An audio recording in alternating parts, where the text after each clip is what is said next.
Pilot উচ্চ বালিকা বিদ্যালয় কর্তৃক আয়োজিত এই অনলাইন শিক্ষা কার্যক্রমে সবাইকে স্বাগত। আজকে আমরা নবম শ্রেণীর বাংলা দ্বিতীয় পত্র শব্দের শ্রেণী বিভাগ নিয়ে আলোচনা করব। তো শব্দের শ্রেণী বিভাগ আলোচনা করতে আমরা শব্দ আগেই পড়েছি। শব্দ হচ্ছে ধ্বনি বা বর্ণের, একাধিক ধ্বনি বা বর্ণের মিলনের ফলে, পাশাপাশি অবস্থান করার ফলে যখন একটা অর্থ প্রকাশ করে তখন সেটা কি হয়? শব্দ হয়। তো তোমাদের বইয়ে 95 পৃষ্ঠায় শব্দের শ্রেণী বিভাগ নিয়ে আলোচনা করা হয়েছে।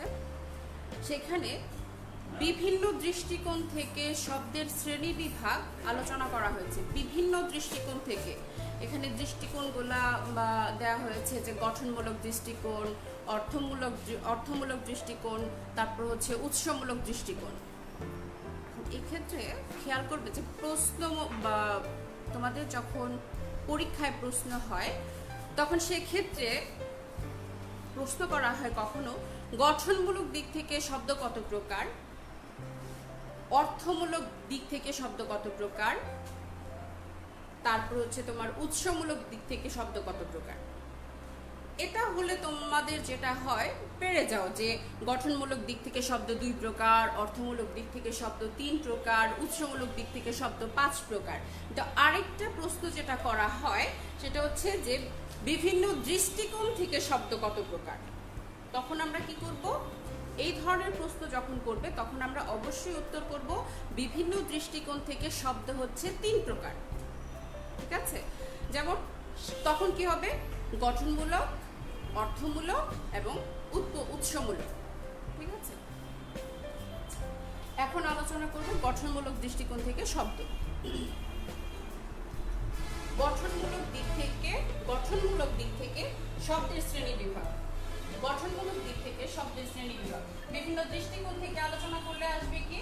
প্রথমে হচ্ছে গঠনমূলক দিক থেকে শব্দ।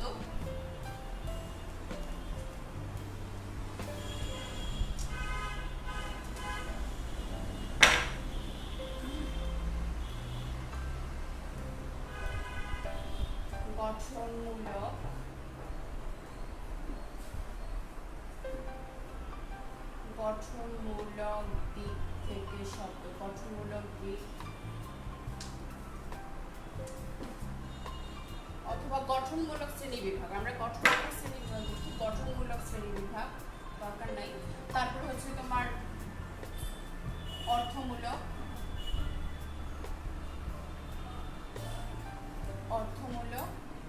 তারপরে হচ্ছে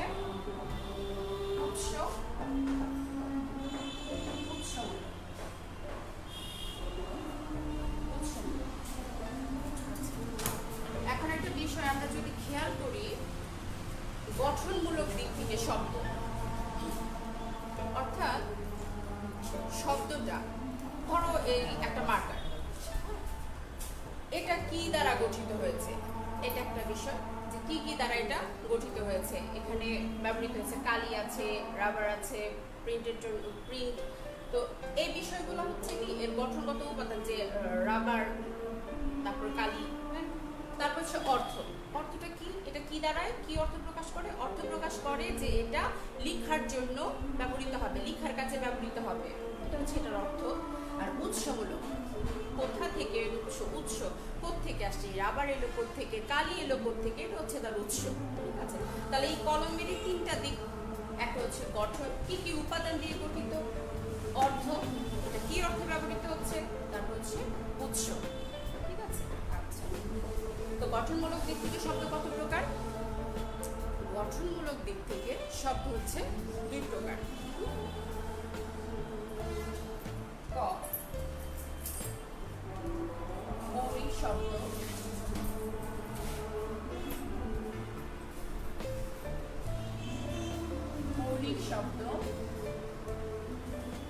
খ, সাধিত শব্দ।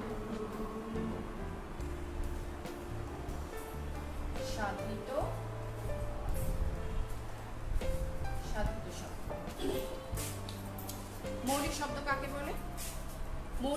হচ্ছে সেই সকল শব্দ যেগুলোকে ভাঙলে আর কোনো কিছু পাওয়া যাবে না, অর্থাৎ যেগুলোকে ভাঙা যাবে না, যেগুলো সেগুলোকে বলা হচ্ছে কি মৌলিক শব্দ। ঠিক আছে, যেমন তোমাদের বইয়ে দেখো উদাহরণে দেওয়া আছে মৌলিক শব্দগুলো কি কি। মৌলিক শব্দ দেওয়া আছে যে সকল শব্দ বিশ্লেষণ করা যায় না বা ভাঙা যায় না বা ভেঙে আলাদা কিছু পাওয়া যায় না, সেগুলো হচ্ছে কি মৌলিক শব্দ। যেমন গোলাপ, নাক, লাল, তিন, এরকম শব্দ দেওয়া আছে। এছাড়াও কিছু মৌলিক শব্দ রয়েছে, তো সেগুলা তোমাদের প্রয়োজন নেই, তোমাদের যে প্রশ্ন করা হয় সেটা তোমাদের এই বই থেকেই করা হয়। এই জন্য আমি অন্য শব্দগুলার ব্যবহার করছি না। এই শব্দগুলো যে লাল, গোলাপ, নাক, তিন, তোমাদের যদি প্রশ্ন করা হয় এখান থেকেই প্রশ্ন করা হবে। তো এই জন্য এই শর্ট ওয়েতে এটাকে মনে রাখার জন্য আমি যেটা বলি যে মৌলিক লাল গোলাপের তিনটি নাক। হ্যাঁ, কেন বললাম এটা? এই মৌলিক শব্দগুলা যেগুলোকে আর ভাঙা যায় না, ব্যাখ্যা করা যায় না, বিশ্লেষণ করা যায় না, ভাঙলে কিছু পাওয়া যায় না, এগুলো হচ্ছে মৌলিক শব্দ। তাহলে এই মৌলিক শব্দগুলোকে আমি মনে রাখার জন্য একটা টেকনিক অ্যাপ্লাই করব, সেটা হচ্ছে কি গোলাপ সাধারণত লাল হয়, তাহলে আমি শর্ট টেকনিক অ্যাপ্লাই করি যদি, তাহলে আমি বলবো যে মৌলিক লাল গোলাপ লিখি। মৌলিক কেন লিখবো? মৌলিক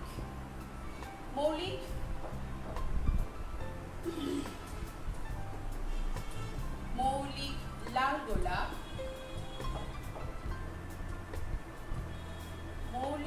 গোলাপ, এর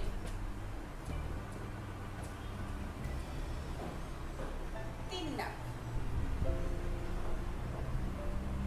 অর্থাৎ এখানে মৌলিক শব্দগুলো কি কি?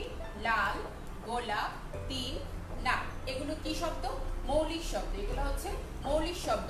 এই শব্দগুলো যে মৌলিক শব্দ, আমি শর্ট টেকনিকে অনেক শব্দ শিখবো, কিন্তু সেটা আমি কোথায় ব্যবহার করব? সেটা কি আমার মৌলিক শব্দ না সাধিত শব্দ, অথবা সেগুলো কি রুড়ি শব্দ, যৌগিক শব্দ কিনা, সেটা বোঝার জন্য আমি এই মূল যে বিষয়টা সেটাকে আমি রাখবো।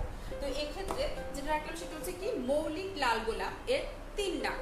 তাহলে বোঝা গেল যে মৌলিক শব্দগুলো হচ্ছে লাল, গোলাপ, তিন এবং নাক। ঠিক আছে, আচ্ছা, তারপরে আসি আমরা সাধিত শব্দ। সাধিত শব্দগুলো কি কি?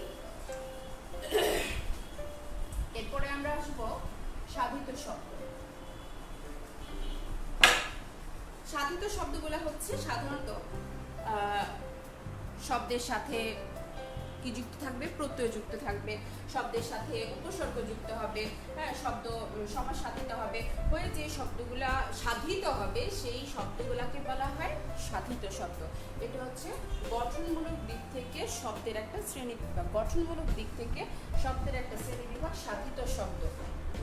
যেমন এইখানে দেয়া আছে চাঁদ মুখ, তোমাদের বইয়ে দেয়া আছে চাঁদ মুখ। যদি এটাকে আমরা সমাস সাধন করি তাহলে হবে কি চাঁদের মতো মুখ। তারপর আছে তোমাদের নীল আকাশ, অর্থাৎ নীল যে আকাশ। তারপর আছে ডুবুরি, ডুব যুগ উড়ি, এটা আবার সন্ধি সাধিত শব্দ। তারপর আছে চলন্ত, চল যোগ অন্ত, এটা আবার প্রকৃতি প্রত্যয় সাধিত শব্দ। চল প্রকৃতি, প্রত্যয় হচ্ছে অন্ত, প্রকৃতি প্রত্যয় সাধিত শব্দ। তারপর আছে প্রশাসন, প্রযোগ শাসন, এখানে হচ্ছে উপসর্গ। তারপর আছে তোমাদের গরমিল, গড় যোগ মিল, গরমিল। তো এইরকম সন্ধি, সমাস, প্রত্যয়, উপসর্গ সাধিত যে শব্দগুলো সেগুলোকে আমরা বলছি কি সাধিত শব্দ। আচ্ছা, এটাকে মনে রাখার জন্য আমি আরেকটা ছন্দ বা কি বলবো শর্ট টেকনিক বলি, হ্যাঁ, যদি ব্যবহার করি তাহলে এমন হবে যে ডুবুরি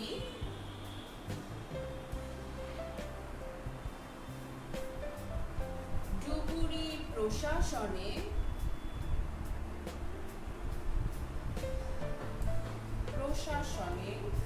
গরমিল সাধন করে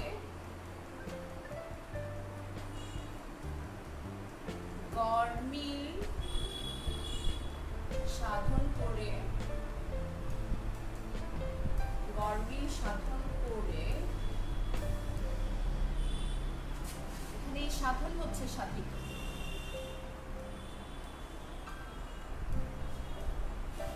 গরমিল সাধন করে নীল আকাশে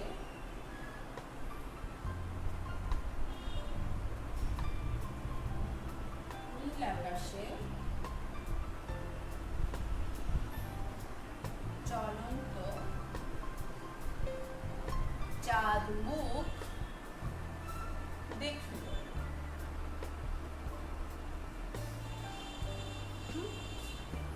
ডুবুরি প্রশাসন গরমিল নীলাকাশ চলন্ত চাঁদ মুখ, এগুলো হচ্ছে আমাদের সাধিত শব্দ। ডুবুরি প্রশাসন গরমিল নীলাকাশ চলন্ত চাঁদ মুখ। সাধন করে কেন বললাম আমি? এই সাধন দিয়ে আমি সাধিত বোঝাতে চেয়েছি যে এগুলো সাধিত শব্দ, এগুলো সাধিত শব্দ, এটা বোঝানোর জন্য আমি সাধন লিখেছি। তাহলে যখনই আমি পড়বো যে ডুবুরি প্রশাসনে গরমিল সাধন করে নীলাকাশে চলন্ত চাঁদ মুখ দেখলো, তখনই আমার মনে হবে যে এটা সাধিত শব্দ। হ্যাঁ, এটা মনে রাখার জন্য আমি এই সাধন শব্দটি এখানে ব্যবহার করেছি। তাহলে কি হলো, আমার সাধিত শব্দগুলো হতে পারে এরকম যে নীলাকাশ। নীলাকাশ কোন ধরনের শব্দ? তাহলে উত্তর কি হবে? সাধিত শব্দ। চাঁদ মুখ কি ধরনের শব্দ?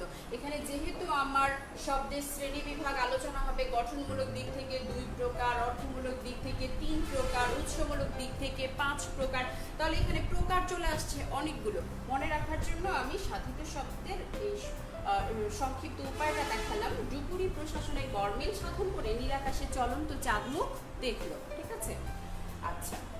এরপর আমরা অর্থমূলক দিক থেকে শব্দের শ্রেণী বিভাগ আলোচনা করব।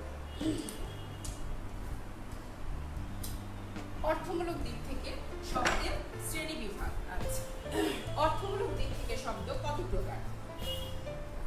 এই অর্থমূলক দিক থেকে শব্দ ক যৌগিক শব্দ, যৌগিক শব্দ, খ রূঢ় বা রূঢ়ি শব্দ, রূঢ় বা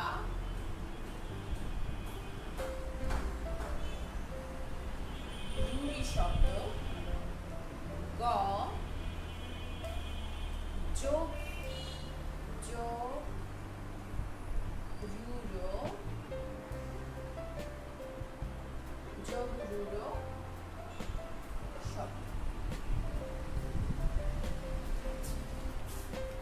তাহলে গঠনগত দিক থেকে শব্দ কত প্রকার? গঠনগত দিক থেকে শব্দ হচ্ছে 3 প্রকার। যৌগিক শব্দ, রূঢ় বা রূঢ়ি শব্দ এবং যোগ রূঢ় শব্দ। আচ্ছা, তাহলে যৌগিক শব্দ কোনগুলো? যৌগিক শব্দ যে সকল শব্দের তোমাদের মূল যে বইটা, সেই বইটা পড়লেই তোমাদের হবে। যৌগিক শব্দের সংজ্ঞা কি বলা আছে? যে সকল শব্দের ব্যুৎপত্তিগত অর্থ এবং অর্থগত অর্থ, যে অর্থে ব্যবহৃত হচ্ছে বা ব্যবহারিক অর্থ যেটা, হ্যাঁ, ব্যুৎপত্তিগত অর্থ অর্থাৎ যে উদ্দেশ্যে শব্দটার সৃষ্টি, সেই উদ্দেশ্য এবং ব্যবহার হচ্ছে কি অর্থে, সেটা যদি মিল থাকে তাহলে আমরা সেই শব্দটাকে বলবো যৌগিক শব্দ। ব্যবহারিক অর্থ একই রকম, ব্যুৎপত্তিগত অর্থ এবং ব্যবহারিক অর্থ যখন একই রকম হয় তখন আমরা সেটাকে বলবো যৌগিক শব্দ। তোমাদের এখানে দেখো দেওয়া আছে গায়ক। গায়ক একটা শব্দ, এর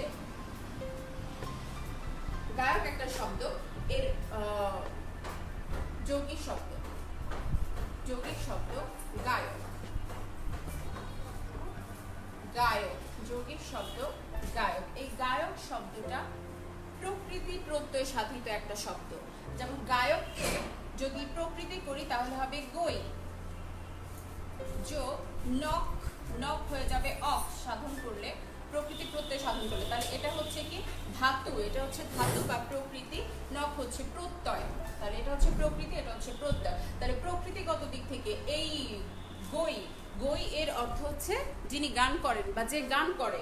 আর আমরা ব্যবহারিক অর্থে এই গায়ক শব্দটি দ্বারা কি ব্যবহার করছি, এই গায়ক শব্দটিকে আমরা ওই ব্যবহারিক অর্থেও যিনি গান করেন বা যে গান করে সে অর্থে ব্যবহার করছি। তাহলে আমরা দেখতে পেলাম যে গায়ক দ্বারা প্রকৃতিগত অর্থ হচ্ছে গই, যিনি গান করেন,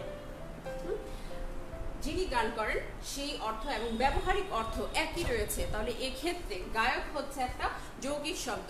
এরকম দেখো আরো কিছু শব্দ দেওয়া আছে তোমাদের বইয়ে। কর্তব্য, কর্তব্য, কর্তব্যের প্রকৃতি কি বা ধাতুটা হচ্ছে ক্রি, ক্রি। কর্তব্য এটা ধাতু হচ্ছে ক্রি। এই ক্রি ধাতু, ক্রি যোগ তব্য, তব্য হচ্ছে প্রত্যয়, ক্রি যোগ তব্য, কর্তব্য। এই ক্রি এটার দ্বারা বোঝায় যা, যে কাজ করা উচিত, যে কাজ করা উচিত।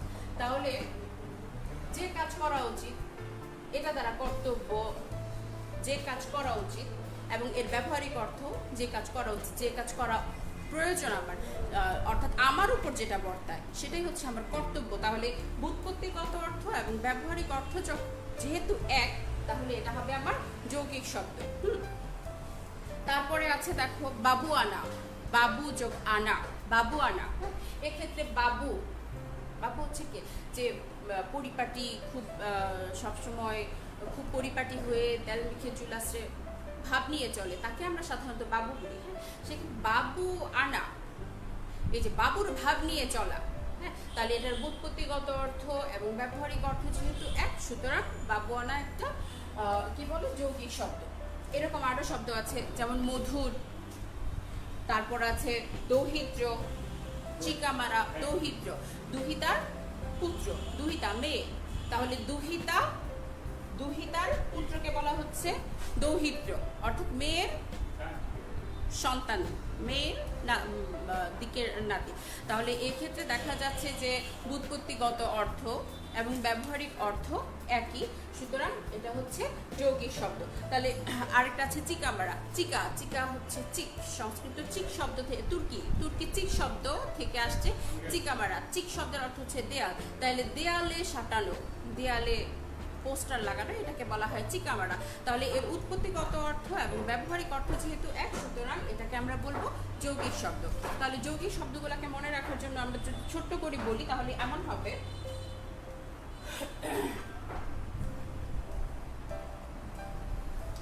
যৌগিক শব্দগুলোকে মনে রাখার জন্য আমরা বলতে পারি যৌগিক, যৌগিক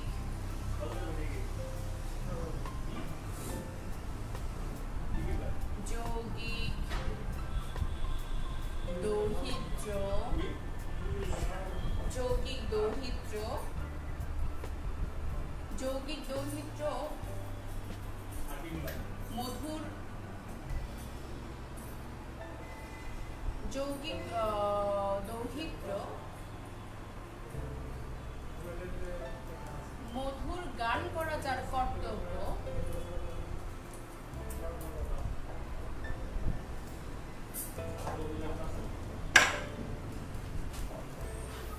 যৌগিক দৌহিত্র মধুর গায়ক, মধুর গায়ক কর্তব্য রেখে,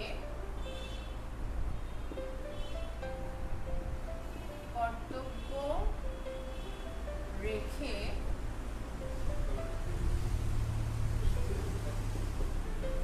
বাবু আনা করে, বাবু আনা করে চিকা মারে। তাহলে কি হলো, যৌগিক শব্দগুলো হচ্ছে কি কি এখানে, দৌহিত্র, মধুর, গায়ক, কর্তব্য, বাবুয়ানা, চিকামারা, চিকামারা।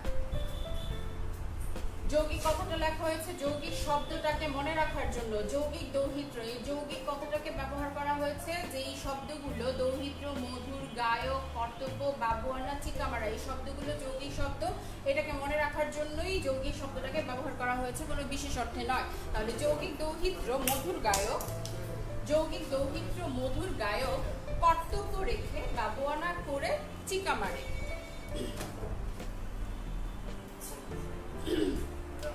তো আমাদের যৌগিক শব্দ যৌগিক শব্দ শেষ। এবার আমরা দেখব রুড়ো বা রুড়ি শব্দ। এবার আমরা করব রুড়ো বা রুড়ি শব্দ। ঠ এর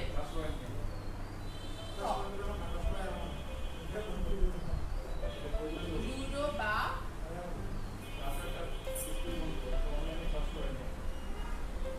রুড়ো বা রুড়ি শব্দ। রুড়ো কি? রুড়ো হচ্ছে কর্কশ, যা কঠিন বা অস্বাভাবিক, যা সেটাকে আমরা বলি রুড়ো বা রুড়ি শব্দ। অর্থাৎ যে সকল শব্দ ব্যবহারিক অর্থের ব্যুৎপত্তিগত অর্থের বাইরে অস্বাভাবিক অর্থ প্রকাশ করে, অর্থাৎ অস্বাভাবিক বলতে এখানে যেটা ব্যুৎপত্তিগত অর্থের সাথে যায় না, সেই সকল শব্দকে আমরা বলছি রুড়ি শব্দ বা রুড়ো শব্দ। অর্থাৎ এখানে হচ্ছে যে যে সকল শব্দ এই শব্দগুলো সমাস সাধিত হবে, যে এই শব্দগুলো সমাস সাধিত হবে না, শব্দগুলো হবে প্রকৃতি প্রত্যয় সাধিত, উপসর্গযোগী গঠিত হবে, সন্ধি সাধিত হবে এই রুড়ি শব্দগুলো। তো এই রুড়ি শব্দগুলো আমরা একটু দেখব। তোমাদের বইয়ে দেয়া আছে রুড়ি শব্দ হস্তি। একটা শব্দ দেয়া আছে, দেখো, হস্তি। হস্তি এটাকে ভাঙলে আমরা কি পাচ্ছি? এটাকে ভাঙলে আমরা পাবো হস্ত যোগ ইন, ইন প্রত্যয়, হস্ত যোগ ইন, হস্তি। হস্ত যোগ ইন, হস্তি। তাহলে হস্ত মানে হচ্ছে হাত, ইন প্রত্যয় যোগে হয়েছে হস্তি। এর অর্থ কি দ্বারা? যার হাত আছে, তার মানে মানুষ হওয়ার কথা, কিন্তু হচ্ছে কি হস্তি দ্বারা কোনো বিশেষ প্রাণীকে, একটা প্রাণীকে বোঝানো হচ্ছে। একটা প্রাণীর নাম হস্তি। হওয়ার কথা কি ছিল? হস্ত আছে যার, হস্ত আছে যার, মানুষকে বোঝানোর কথা ছিল, কিন্তু কি বোঝাচ্ছে? বোঝাচ্ছে একটা প্রাণীকে। তাহলে এখানে দেখা যাচ্ছে যে ব্যুৎপত্তিগত অর্থ যা, ব্যুৎপত্তিগত অর্থ যা, ঠিক ব্যবহারিক অর্থ তা নয় যখন, তখন সেই শব্দগুলোকে আমরা বলছি কি রুড়ো শব্দ। এমন আরো কিছু শব্দ দেয়া আছে, যেমন গবেষণা। গবেষণা, গবেষণা, গবেষণা কি পাবো? গো যোগ এসনা, গো যোগ এসনা। এসনা মানে কি? এসনা মানে হচ্ছে খোঁজা।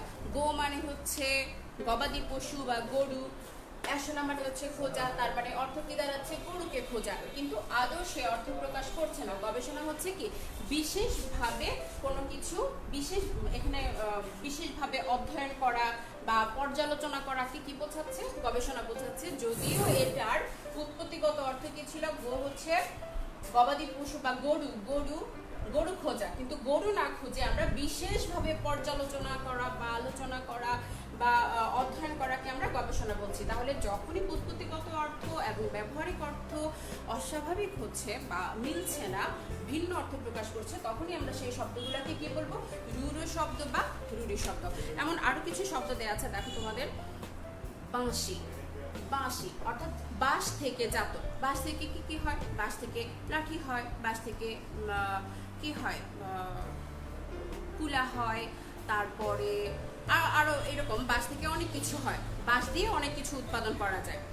তো এক্ষেত্রে বাঁশ থেকে যাই হবে বা হয় সেই সবগুলাকেই বাঁশি বলার কথা, কিন্তু বাঁশি বলতে কি বোঝাচ্ছে? শুধুমাত্র এক ধরনের সুর সৃষ্টিকারী বাদ্যযন্ত্রকে বোঝানো হচ্ছে। তাহলে যেহেতু বাঁশি দ্বারা একটা বিশেষ বাদ্যযন্ত্রকে বোঝানো হচ্ছে, সকল বাঁশজাত সকল জিনিসকে বোঝানো হচ্ছে না, সুতরাং বাঁশি হচ্ছে একটা রুড়ো শব্দ বা রুড়ি শব্দ। এমন আরো কিছু শব্দ আছে, দেখো। তৈল, তৈল কি? তিল থেকে জাত, অর্থাৎ তিল থেকে যেটা নির্যাস বেরোচ্ছে সেটাকে আমরা তিল বলবো, কিন্তু তার বাইরেও আমরা কি করছি? যেটাকে বলে অলিভ অয়েল বা ওই জলপাইয়ের তেল, জলপাই থেকে যেটা হচ্ছে সেটাকেও তেল বলছি আমরা, সূর্যমুখীর বীজ থেকে যেটা হচ্ছে সেটাকেও তেল বলছি, সরিষা থেকে যেটা হচ্ছে সেটাকেও তেল বলছি। তাহলে এক্ষেত্রে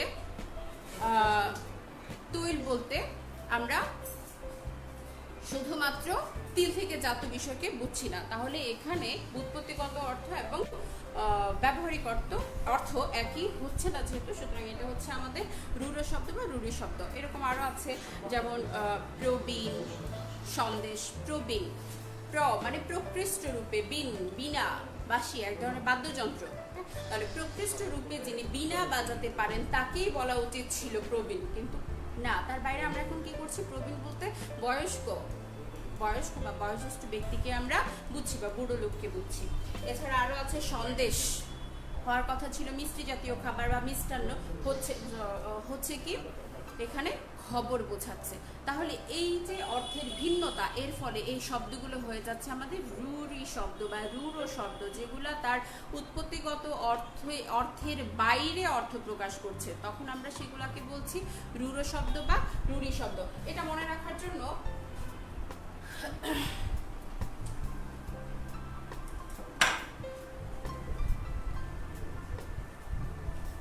প্রবীণ রূঢ় ব্যক্তি,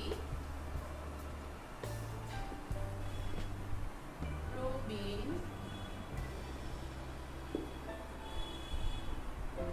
রূঢ় ব্যক্তি তৈল, বাঁশি ও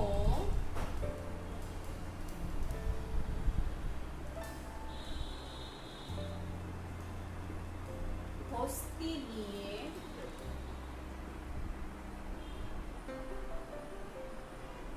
গবেষণা করে আর সন্দেশ খায়, গবেষণা করে আর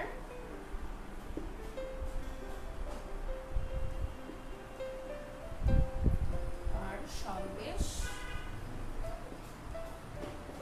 খায়। প্রবীণ ব্যক্তিটা একটু রূঢ় হয়, প্রবীণ রূঢ় ব্যক্তি তৈল, বাঁশি ও হস্তি নিয়ে গবেষণা করে আর সন্দেশ খায়। তাহলে প্রবীণ রূঢ়, এখানে হচ্ছে প্রবীণ, তৈল, বাঁশি, হস্তি, গবেষণা, সন্দেশ। তাহলে তৈল, বাঁশি, হস্তি, গবেষণা, সন্দেশ, এগুলো হচ্ছে কি শব্দ, রূঢ় শব্দ। এগুলো হচ্ছে কি শব্দ, রূঢ় শব্দ। এটা মনে রাখার জন্য এই রূঢ় শব্দটাকে এখানে ব্যবহার করা হয়েছে। আর প্রবীণ রূঢ় ব্যক্তি তৈল, বাঁশি ও হস্তি নিয়ে গবেষণা করে আর সন্দেশ খায়। এরপরে আসি যোগরূঢ় শব্দ। যোগরূঢ় শব্দ কি? এটা অবশ্যই সমাস সাধিত হবে। যোগরূঢ় শব্দ অবশ্যই সমাস সাধিত হবে। যদি প্রশ্ন করা হয় যে কোন শব্দ সমাস সাধিত, সেক্ষেত্রে অবশ্যই হবে কি সমাস সাধিত শব্দ হচ্ছে যোগরূঢ় শব্দ। সমাস নিষ্পন্ন যে সকল শব্দ সম্পূর্ণভাবে সমসমান পদের অনুগামী হয়, এখানে উপসর্গ হবে না, প্রত্যয় হবে না, সন্ধি হবে না, এটা শুধুই সমাস সাধিত হবে। তো এই ধরনের শব্দগুলোকে আমরা বলবো যোগরূঢ় শব্দ। এই ধরনের শব্দগুলোকে বলবো যোগরূঢ় শব্দ। যেমন পঙ্কজ, একটা শব্দ আছে পঙ্কজ, যোগরূঢ়, যোগরূঢ়।